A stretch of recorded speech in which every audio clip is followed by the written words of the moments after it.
mo. Pero nag-sing along ka ba to the highest note sa mga customer? Oh, pero yung mic. With matching mic? May sing alam ko na ibang mic.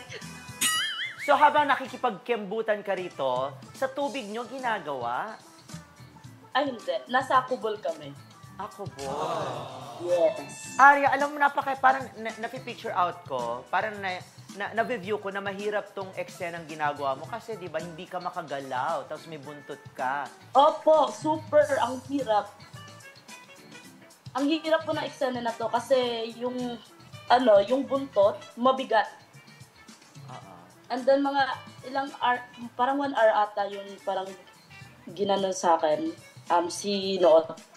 Kasi ang hirap talaga. Tapos yung ka-eksena ko naman, si Kens, inaano niya sa akin, parang ginaguide ko siya na, oh ito, i-ano mo na lang sa akin. Pero in a sexy way. Na sige, ano ba gusto mo na posisyon, ganyan.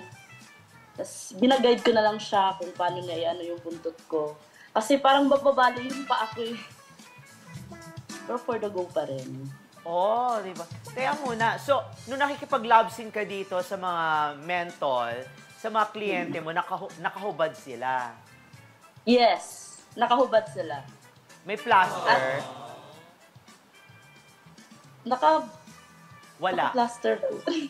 Wala yung hindi, naka-plaster naman, naka-plaster. Kasi first time din ang partner ko eh. Ilan ba mostly yung, okay, so, yung mga partners ko. Opo. Yung ba mga partners mo naka-plaster din? Oo.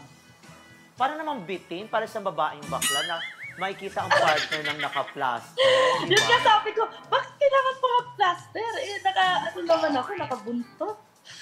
Oo, wala nang excitement, di ba? Pero totoo yan, talagang ginusto mo rin naman na dapat hindi sila mag-plaster. Kasi nga unfair naman, di ba? Hindi naman madudunggol yung hiyas mo nung kanilang di ba? So, kahit tumelag yan, umunat or something or magalit, wala rin naman siyang dudunggulin, hindi ba? Di ba? Perlas ng silanganan na makikita mo. Uy, teka muna. Wala ba ka bang nakitang medyo shocking dun sa mga ka-eksena mo? Like, meron bang nabuhay? Kasi siyempre, hindi natin may iwasan na yung iba, ang fetish nila ay ganon. Oo. Ganon yung pantasya nila. Hindi ba? Yes. So far naman, pwede ba sabihin? baka ano eh. Sige, sabihin mo na, girl. Medyo may umbok naman. Daw pagkakapa-kapa. Nakakapa mo? Oo. Kasi diba, para as you guide, ganyan. Tapos, before kayo roll, para patakilid, ganyan, kung ano posisyon. Na-feel mo naman habang kinikis-kiss. Na-feel mo yung may umbok. Kinikis-kiss? Saan? Saang lugar? Sa buntot! Sa buntot? Siyempre, hindi mo mararamdaman yun. Kung saan niya gusto, syempre. Pero sa dibdib, kiniskis ba? Siyempre, kasama yon sa pagiging sex worker mo sa pelikulang ito. Nag-ano ako dun eh. Parang nag-makeup ako, pero iba yung blender. So, ginanong-ganon mo lang.